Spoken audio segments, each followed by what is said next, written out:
环球大战线深入世界最前线，全球各地的观众朋友，大家好，我是叶思敏。我们节目一开始先欢迎来宾到场前资深外交官介文琪介大使。思敏好，各位朋友大家好。时事评论员王尚志尚志哥。思敏好，各位朋友大家好。资深媒体人彭华干华干哥。主持人好，大家好。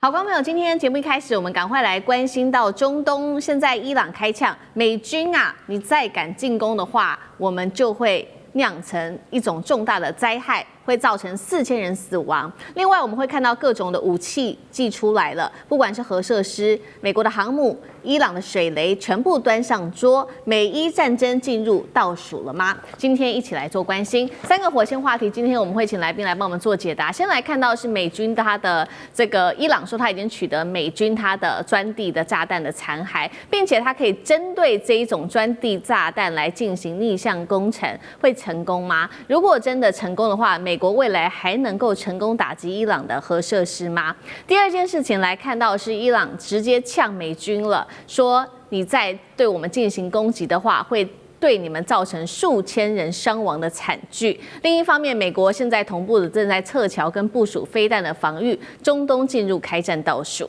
最后我们来看到是美军最新祭出它的电子战机，这个是EA-37B 的电子战机，再加上伊朗现在分散它的飞弹，准备封锁荷姆兹海峡吗？双方谁会先祭出第一击？今天就这些议题，我们会一起来做关心。这是来自于伊朗的最高领袖哈米尼，他在9日发表在全国的电视演说。哈米尼特别回顾到了当时在1979年的伊斯兰革命，而他也指控了在过去的40年来，不管是西方国家，不管是美国，始终都想要控制住伊朗。那么希望这一次伊朗人民能够展现意志，来一起挫败敌人。伊朗的国会议员更是直接呛美国，只要川普你再走错一步，美军会付出3000人到4000人的一个阵亡代价。政治讯号已经寄出了，伊朗上面的军事准备也已经列出来了。不管是我刚刚特别提到的钻地炸弹，也就是去年美军他寄出针对伊朗的核设施寄出的这个钻地炸弹，现在说呢，还有一些核设施没有被完全的引爆，有一些残骸，伊朗可以取得这些残骸，并且进行逆向工程吗？另外就是在军事上面，伊朗现在对外公开了这一款我们在照片上看到的远程的导引海上水雷装备，号称能够呢对这些大型的军舰造成致命的威胁。特别重要的目标之一就是美国的林肯号航母。以色列的情报单位更是担心伊朗的飞弹特别指出说，伊朗现在把它的部分的飞弹都已经移到东部或者是山区部分来做分散部署。如果说以色列或美国没有办法先发制的话，那么他认为伊朗的库存导弹可能会恢复到2000枚，也就是回到跟去年遭到攻击前的战力规模是非常强大的。所以节目一开始，我们先特别请教华干哥怎么看刚刚特别提到的这个钻地炸弹。伊朗如果进行所谓的逆向工程，那接下来美国对于伊朗它的核设施攻击还具有威胁力吗？就另外就是刚刚特别提到的这一款这个水雷，伊朗它寄出的这一款水雷能够封锁荷姆兹海峡，飞弹的话能够报复美军的中东基地吗？那么美军承受得住吗？干哥怎么看？好 ，OK， 好，我们要特别要解释一下 GBU-57巨型钻地弹，大家都知道，在去年6月的时候，由美国的 B-2 轰炸机携带，然后大家要知道这一种这个钻地弹，它重达14吨级，14吨级是非常重的炸弹。坦白讲一句，一定要由轰炸机来携带。一般的战斗机，大家所熟知的这个 F-16、F-15啊、F-14啊等等都没有办法带，它带不动，它太大了。那这个14吨级的这个炸弹呢，它光弹头就2吨，非常的重。所以说它为什么叫钻地弹？也就是它以高速的动能，还带着弹头，它冲下去的速度大约是6倍音速，然后而且它能够瓦解最厚的钢筋混凝土掩体，然后而且这次他们不管在伊斯法罕等等这些伊朗的核设施、高速离心机运转的那些地下工厂，去直接攻击5万多台离心机，所以当时美国的卫星有传回，因为说句实在话，卫星所传回来的照片终究没有办法可以很明确的去检视地下工厂的战果是如何，都需要靠当地的什么间谍，也就是跟中情局同步的这些间谍啊。所以这些间谍，当然他们都是伊朗当地人，传回来的结果就是有一些传闻说 GBU-57有部分的那个弹药是没有引爆的，也就是说，其实不可能有部分，就是一枚没有引爆啊，一整枚没有引爆。可是现在我们再来讲重点，说它可不可能可以成为逆向工程的工具？其实我今天说一句实在话 ，GBU-57它还是传统炸弹，也就是说它没有任何的太高深的技术机密可言。就算你逆向工程回去造了一个这么大一样的炸弹，因为你知道它的绰号叫什么吗？GBU-57它的绰号叫做炸弹之祖，祖父的祖。然后呢，俄罗斯有最接近它的叫炸弹之父，因为这个 GBU-57发展出来之后呢，它就盖过了炸弹之父，就是盖过了俄罗斯的炸弹之父，变成了祖。为什么？因为它是炸弹之父的3倍破坏力。哦，这么简单。所以你说在现在这个炸弹之祖有一整枚没有这个引爆，然后被逆向回去。好，我现在来问各位一个技术问题，就是说，你要逆向回去之后，然后用什么来携带它？回到我刚刚所讲的，它有投射工具，对，你要有东西来带它，你要有那么大的轰炸机来带它，战斗机带不动，而伊朗没有。全世界都没有办法携带这种炸弹，除了俄罗斯跟美国这2个国家以外，我们大陆的轰6是一样带不动的。为什么？太大颗了。所以很明显的，你去逆向工程回去是没有意义的。好，我现在简单解释一下 GBU-57它是没有办法这个简单这个逆向回去。然后还有一个是叫伊朗远程导引海上水雷，这个是要对付谁？对付林肯号航空母舰。通常这一枚水雷如果布放在荷姆兹海峡的正确的地点的话，可以把林肯号的那个船底炸出一个大洞。炸不成，但是会使它完全丧失行动力。只要达到完全让它丧失行动力跟作战能力的话，目的就完成了。但是问题是，像这样子的这个武器也是一样，需要有人操控。是，它不是无人机，它也不是无人艇。那你伊朗革命卫队海军要派人去在旁边顾着它，导引它，它可能可以跑20公里、30公里，但是顾着它的人会先被美军消灭。所以这就是一个最大的问题。就远程导引水雷，就有点像美国的那个智慧型水雷是一样的东西，但是伊朗它有它自己的技术去发展出可以布放得更遥远，让这个如果说你林肯号不小心进到荷姆兹海峡，触及了这枚水雷被引爆的话，它就丧失了行动力。所以如果开战的话，伊朗一定会布放很多这种水雷。美国也不是傻瓜，他会现在在收集很多情报。所以这一出海上的对峙很值得继续看下去。好，现在看起来对于美国来说，伊朗的水雷可能就具备有一定的威慑力。那同样的问题，像介大使又怎么看？其实荷姆兹海峡的会不会被封锁啊？这个是各界都在密切关注，而且在分析它的利弊。那么基本上，如果荷姆兹海峡因为战争关系被封锁啊，事实上它是一个双输也是多输的局面。美国也输，伊朗也输。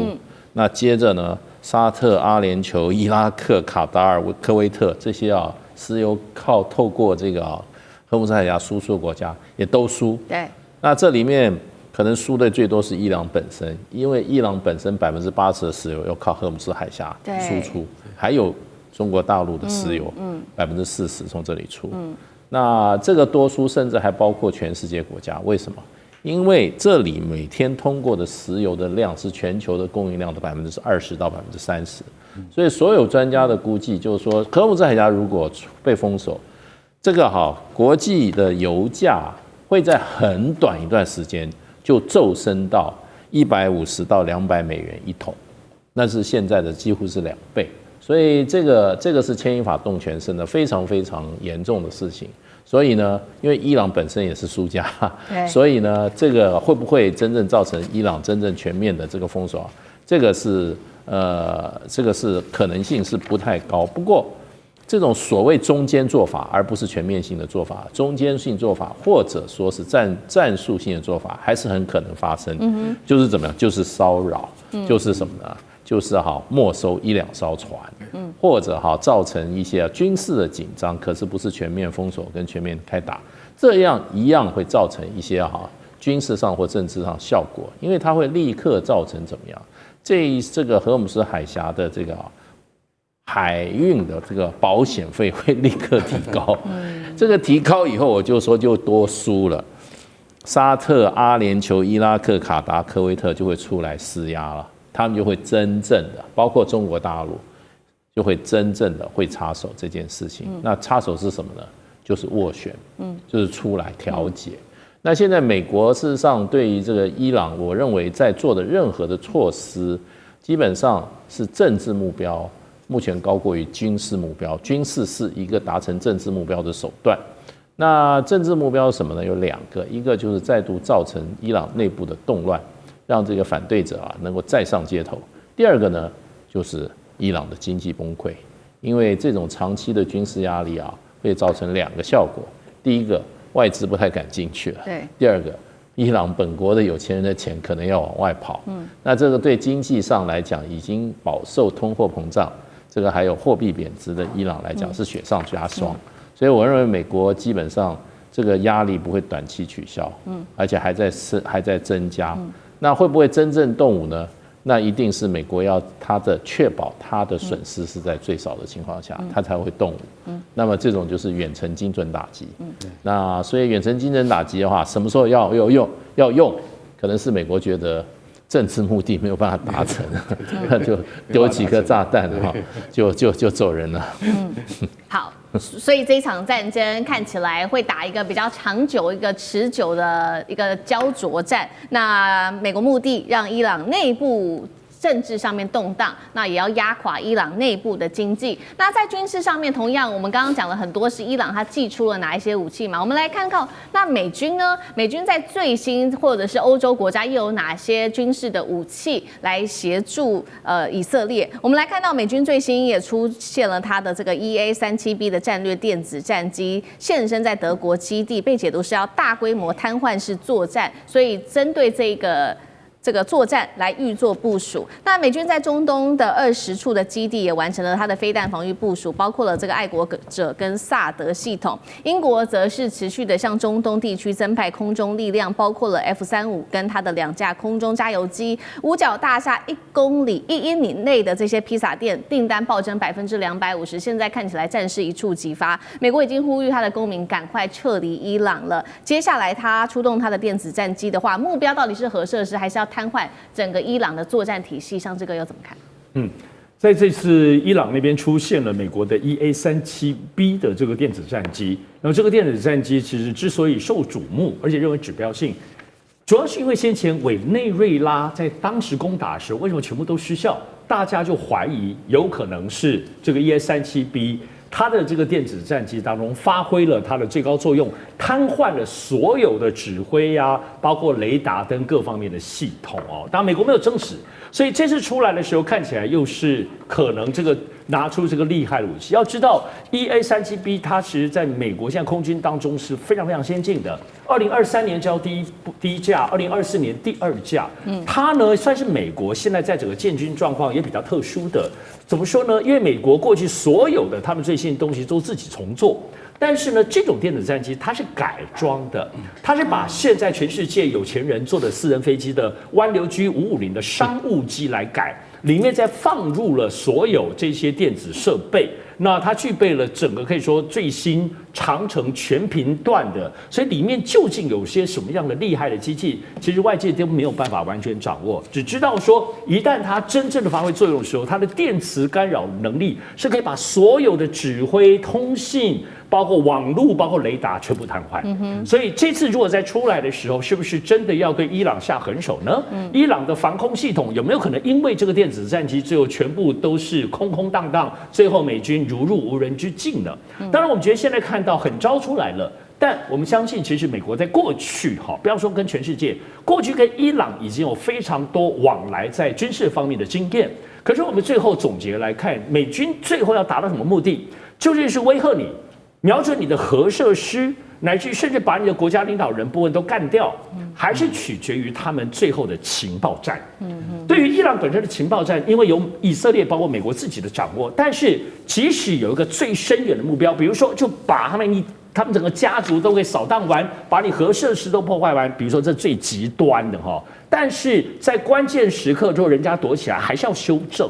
情报战通常有一个目标，但是能够达到什么样的地步，还要就实际的状况。不过我觉得现在对于川普在主导这件事情不太一样的，跟拜登过去民主党不一样，主要是过去是一个政治效应、政治决定的那个东西主导战争，但是现在川普有一些东西去思考，怎么说呢？他比较像商人。来都来了，另外的部分就是大批的美军在那边 hold 在那边要花多少钱啊？这样花很多成本的。对于川普来说，花成本就要获得什么？这个是我们现在在思考所有川普主导的国际，包括军事行动或要花钱的行动当中，大家要加一个思路。所以我就认为现在跟伊朗这件事情不太可能会空手而归。其实像刚刚大家讲的，可能真的情报发现没有办法掌握最终极的情报的话，可能还要炸你2下之类的，就表达一下威吓之意。但是如果掌握更多情报，我认为川普跟来都来了，炸一炸也是很有可能的。好，谢谢尚志哥。那我们休息一下，马上回来。地缘政治、美中之争、战略价值、强权崛起。